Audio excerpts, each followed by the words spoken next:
ఎంత serious offence అయినా court deny చేయని ఒక బెయిల్ ఉంటుంది. దాన్నే డిఫాల్ట్ బెయిల్ అని అంటాం.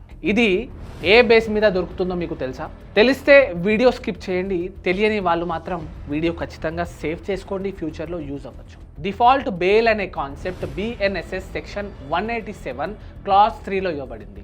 వాట్ లా సే ఈజ్, ఒకవేళ పోలీసులు ఇన్వెస్టిగేషన్ ఇన్ టైంలో కంప్లీట్ చేయకపోతే అండ్ అక్యూజ్డ్ ఆ ప్రిస్క్రైబ్డ్ టైం వరకు కస్టడీలో ఉండిపోతే ఆ వ్యక్తికి మ్యాటర్ ఆఫ్ రైట్ ఉంటుంది, అంటే బెయిల్ ఖచ్చితంగా దొరుకుతుంది. BNSS సెక్షన్ 187 క్లాస్ 3 ప్రకారంగా 10 years కంటే తక్కువ శిక్ష కాలం ఉన్న ఆఫెన్సెస్లో 60 days లోపు ఛార్జ్ షీట్ తప్పకుండా ఫైల్ చేయాలి.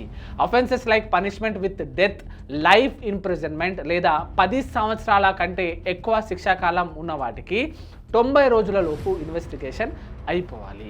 ఒకవేళ పోలీసులు ఈ టైం క్రాస్ చేస్తే అక్యూజ్డ్ బెయిల్ అడిగితే కోర్టు తప్పకుండా బెయిల్ అనేది ఇవ్వాల్సిందే.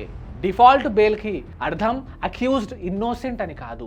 ఈ బెయిల్ అనేది ఇన్వెస్టిగేషన్ పేరుతో ఒకరిని ఇండిఫినైట్ కస్టడీలో ఉంచకూడదు అనే ఉద్దేశంతో ఇస్తారు. సిస్టమ్ ఇన్ టైం లోపు పని పూర్తి చేయకపోతే లా అక్యూజ్డ్కి ప్రొటెక్షన్ ఇస్తుంది.